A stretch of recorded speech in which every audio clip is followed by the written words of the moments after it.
نبی کریم صلی اللہ علیہ وسلم بھی پریشان ہو گئے۔ ایک دن حضور صلی اللہ علیہ وسلم نے ایک غریب صحابی سے فرمایا، جو جی چاہے مانگو کہ آج تجھے عطا کر دوں۔ صحابی نے عرض کی، یا رسول اللہ صلی اللہ علیہ وسلم، مجھے کچھ مہلت دیجیے تاکہ سوچ کر کوئی فیصلہ کر سکوں کہ میں آپ سے کیا مانگوں۔ آپ صلی اللہ علیہ وسلم نے فرمایا، خوب سوچ لیجئے۔ بہت سوچ بچار کے بعد صحابی نے عرض کی، یا رسول اللہ صلی اللہ علیہ وسلم، بسم اللہ الرحمن الرحیم۔ حضرت ربیعہ بن کعب رضی اللہ تعالیٰ عنہ فرماتے ہیں، میں ابھی عفوان شباب میں تھا کہ روح نور ایمان سے چمک اٹھی اور میرا دل اسلام کے رموز و اسرار سے لبریز ہو گیا۔ جب میں نے دیدار نبی صلی اللہ علیہ وسلم کا سرما اپنی آنکھوں میں ڈالا تو آپ کی محبت میرے روئے روئے میں سرایت کر گئی۔ آپ صلی اللہ علیہ وسلم کی بے پناہ محبت نے مجھے آپ کے سوا ہر چیز کو بھلا دیا۔ ایک دن میں نے اپنے دل سے کہا، ربیعہ، تجھ پہ افسوس ہے، بھلا تو اپنے آپ کو رسول اقدس صلی اللہ علیہ وسلم کی خدمت کے لیے وقف کیوں نہیں کر دیتا؟ اس مقصد کے لیے تجھے پہلی فرصت میں بارگاہ رسالت میں عرض پیش کر دینی چاہیے۔ اگر درخواست قبول ہو گئی تو تیرے بھاگ جاگ اٹھیں گے، تجھے قرب کی سعادت بھی نصیب ہوگی اور محبت میں کامیابی بھی۔ علاوہ ازیں دنیا و آخرت کی خیر و برکت تیری جھولی میں ڈال دی جائے گی۔ یہ سوچتے ہی میں نے بارگاہ رسالت صلی اللہ علیہ وسلم میں درخواست کی، یا رسول اللہ صلی اللہ علیہ وسلم، از راہ کرم مجھے اپنا خادم بنا لیجئے۔ آپ نے کمال شفقت میں مسرت کا اظہار کرتے ہوئے مجھے اپنی خدمت کے لیے قبول کر لیا۔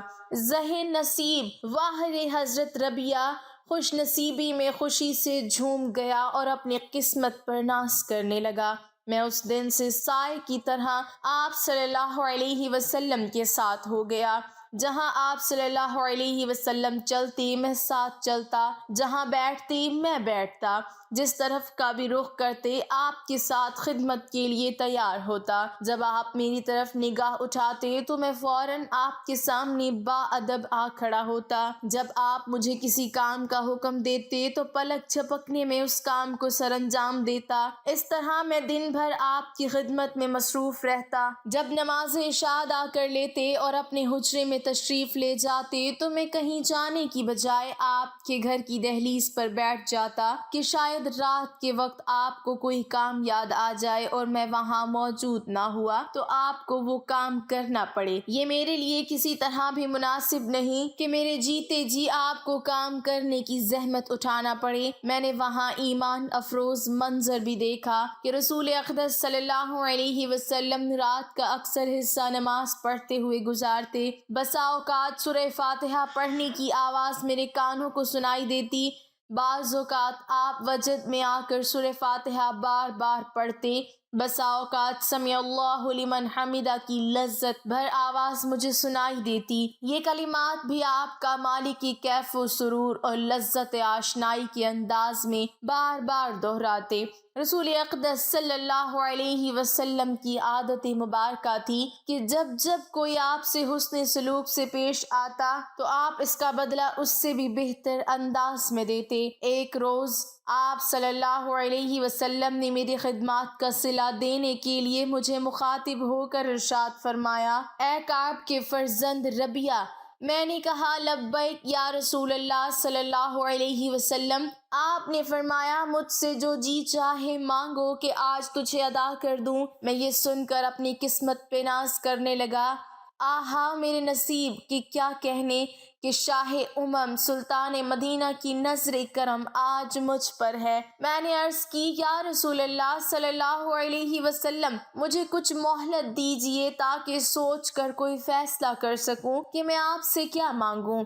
آپ نے ارشاد فرمایا، خوب سوچ لیجئے۔ ربیعہ بن کعب کہتے ہیں، میں ایک مفلس و کنگال نوجوان تھا، نہ میرے پاس کوئی گھر تھا، نہ بیوی، نہ مال، بلکہ دیگر اصحاب صفا کی طرح مسجد کا چبوترا میرا ٹھکانہ تھا۔ لوگ ہمیں اسلام کا مہمان کہہ کر پکارتے تھے۔ جب جب کوئی مسلمان رسول اقدس صلی اللہ علیہ وسلم کے پاس صدقہ لے کر آتا تو آپ صلی اللہ علیہ وسلم وہ سبھی کچھ ہمارے پاس بھیج دیتے۔ جب کوئی تحفہ لے کر آتا تو اس میں سے تھوڑا سا آپ لیتے، باقی ہماری طرف بھیج دیتے۔ میرے دل میں خیال آیا کہ میں بارگاہ رسالت سے مال و دولت کا سوال کروں تاکہ میں بھی دوسروں کی طرح صاحب مال و دولت، رفیقہ حیات اور اولاد والا بن سکوں۔ لیکن ساتھ ہی ایک دوسرا خیال میرے دل میں آیا، اے ربیہ، افسوس، تو کیا سوچ رہا ہے؟ یہ دنیا تو ڈھلتی چھاؤں ہے، یہ فنا ہو جائے گی، اس میں تیرا رزق اللہ تعالیٰ نے مقرر کر دیا ہے، وہ ہر صورت میں تجھے مل کر رہے گا۔ بلا شبہ رسول اقدس صلی اللہ علیہ وسلم کا اپنے رب کے ہاں بڑا مرتبہ ہے، یقیناً آپ کی کسی طلب کو بارگاہ عزدی میں رد نہیں کیا جائے گا۔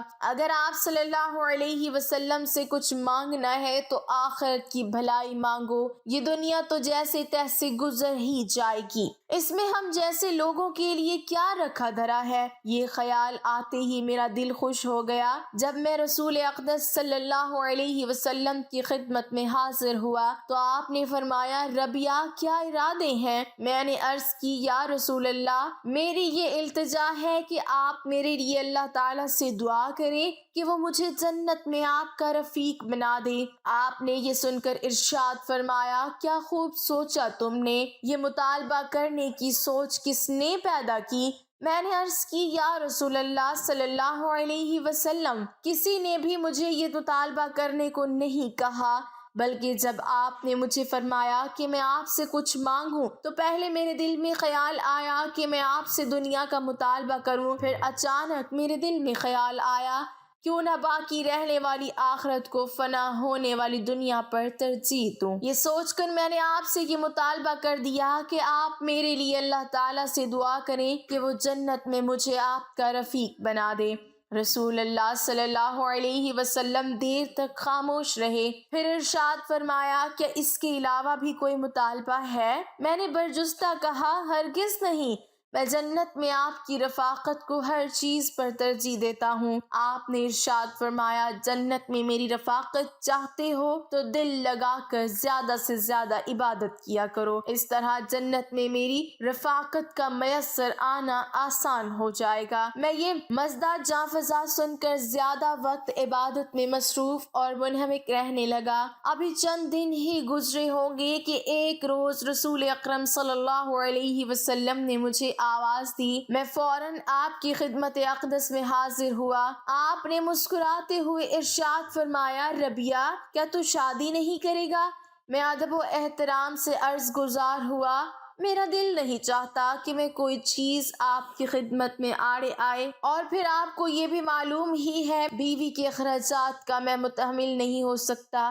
یہ سن کر آپ خاموش ہو گئے اور چند دن اسی طرح گزر گئے۔ پھر ایک روز آپ نے پوچھا، ربیہ، کیا خیال ہے تم شادی نہیں کرو گے؟ میں نے پھر وہی پہلے جیسا جواب دیا، لیکن میرے دل میں خیال آیا کہ ربیہ، تجھے یہ جواب نہیں دینا چاہیے تھا، باخدا نبی اکرم صلی اللہ علیہ وسلم تجھ سے بہتر جانتے ہیں، دین و دنیا میں تیرے لیے بہتر کیا ہے، اور جو تیری مالی حیثیت ہے آپ صلی اللہ علیہ وسلم اس سے بخوبی واقف ہیں۔ اگر آپ دریافت فرما رہے ہیں تو یقیناً اس میں کوئی راز ہوگا۔ تو میں نے فیصلہ کر لیا کہ اگر آپ صلی اللہ علیہ وسلم نے شادی کے متعلق پوچھا تو میں انکار نہیں کروں گا، بلکہ ادب و احترام سے کہوں گا، سر تسلیم خم ہے، جو مزاج معلیٰ کی رضا ہو میں اسی پر راضی ہوں۔ ابھی چند دن ہی گزرے تھے کہ رسول اقدس صلی اللہ علیہ وسلم نے پھر پوچھا، ربیہ، کیا تو شادی نہیں کرے گا؟ میں نے عرض کی، کیوں نہیں، میں برضا و رغبت تیار ہوں، جو آپ کا حکم سر آنکھوں پر، میں اور میرا یہ نصیب زہ نصیب۔ آپ یہ سن کر خوش ہوئے اور ارشاد فرمایا کہ فلاں گھر جاؤ، اہل خانہ سے میرا سلام کہنا اور انہیں یہ پیغام دینا کہ رسول اللہ صلی اللہ علیہ وسلم تمہیں یہ حکم دیتے ہیں کہ ربیہ کو اپنا داماد بنا لو۔ میں شرماتا اور جھجکتا ہوا ان کے پاس گیا، سلام کیا اور انہیں رسول اکرم صلی اللہ علیہ وسلم کا پیغام دیا، اور میں یہ دیکھ کر حیران رہ گیا کہ بغیر کسی حیلے حجت کے وہ مجھے اپنا بیٹا بنانے پر راضی ہو گئے۔ محبت بھرے انداز میں کہنے لگے کہ حبیب کبریا کا حکم سر آنکھوں پر، ہم انہیں اور ہماری طرف ان کے بھیجے ہوئے پیغام رساں کو خوش آمدید کہتے ہیں۔ آپ کی نظر انتخاب زہ نصیب، یہ ہماری خوش نصیبی ہے، آئیے تشریف رکھیے۔ اس کے بعد بغیر کسی پس و پیش کے انہوں نے اپنی بیٹی کا نکاح مجھ سے کر دیا، اور میں شاداں فرحاں اپنی قسمت پر ناز کرتا ہوا بارگاہ رسالت میں حاضر ہوا اور عرض کی، یا رسول اللہ صلی اللہ علیہ وسلم، وہ تو واقعی قابل رشک گھرانہ ہے۔ آپ کا حکم سنتے ہی انہوں نے مجھے اپنا داماد بنا لیا۔ یا رسول اللہ صلی اللہ علیہ وسلم، اب میں اپنی بیوی کے لیے مہر کہاں سے دوں؟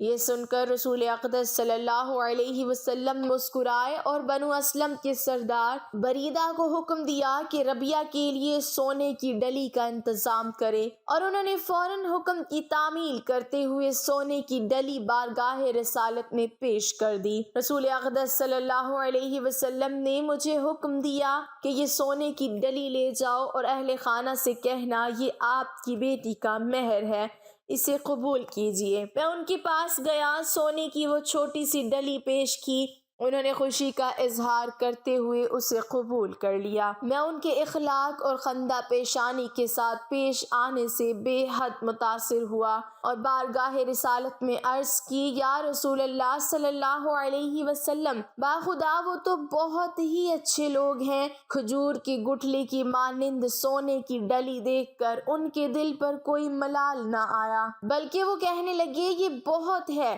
پھر میں نے عرض کی، یا رسول اللہ صلی اللہ علیہ وسلم، میں آپ پر قربان جاؤں، اب میں ولیمہ کہاں سے کروں؟ میرے پاس تو اس کے لیے کچھ بھی نہیں۔ آپ نے فرمایا، گھبراؤ نہیں، اپنی قوم بنو اسلم کے سردار بریدہ کو بلا کر لاؤ۔ بریدہ کو آپ کی خدمت میں لایا گیا۔ آپ نے فرمایا، بریدہ، اپنی قوم کے اس فرد کی خوشی میں شریک ہوتے ہوئے ایک مینڈھے کا انتظام کرو تاکہ یہ ولیمے کی سنت ادا کر سکے۔ انہوں نے فوراً حکم کی تعمیل کرتے ہوئے ایک موٹا تازہ مینڈھا خرید کر آپ کی خدمت میں پیش کر دیا۔ پھر رسول اقدس صلی اللہ علیہ وسلم نے ارشاد فرمایا، ربیہ، حضرت عائشہ رضی اللہ تعالی عنہا کے پاس جاؤ اور اسے کہو کہ تجھے آٹا دے دے۔ میں ان کے پاس گیا اور حضور صلی اللہ علیہ وسلم کا پیغام دیا۔ انہوں نے فرمایا کہ برتن میں جو کا آٹا رکھا ہے لے جاؤ۔ میں نے اسے کپڑے میں ڈالا، وہ تقریباً 20 سیر تھا، اس کے علاوہ کوئی اناج آپ کے گھر میں نہیں تھا، لیکن آپ کی ہمدردی، شفقت اور محبت پہ قربان جاؤں کس قدر اپنے غلاموں کی دلجوئی کا خیال ہے۔ مینڈھا اور آٹا لے کر میں سسرال گیا اور یہ دونوں چیزیں ان کے سپرد کی تاکہ ولیمے کا اہتمام کیا جائے۔ انہوں نے کہا، روٹی ہم تیار کر دیتے ہیں اور یہ جانور اپنے دوست و احباب سے کہیں کہ ذبح کر کے وہ پکا دیں۔ لہٰذا میری قوم کے چند افراد نے اسے ذبح کیا اور پکایا، روٹی اور سالن تیار ہو گیا۔ میں نے ولیمے پر محسن انسانیت رسول اکرم صلی اللہ علیہ وسلم کو بھی دعوت دی، جو آپ نے بخوشی قبول کی اور اس میں شرکت کر کے میری حوصلہ افزائی کی۔ رسول اقدس صلی اللہ علیہ وسلم نے حضرت ابوبکر صدیق رضی اللہ تعالیٰ عنہ کی زمین کے ساتھ ملحق مجھے بھی زمین کا ایک ٹکڑا الاٹ کر دیا۔ اس طرح دنیا کے مال کا میرے گھر غرود ہونے لگا۔ اللہ پاک ہمیں بہتر عمل کرنے کی توفیق عطا فرمائے اور ہمارا خاتمہ ایمان پر فرمائے، آمین۔ ناظرین، کمنٹ باکس میں اللہ تعالیٰ کے 99 ناموں میں سے ایک نام ضرور ٹائپ کریں۔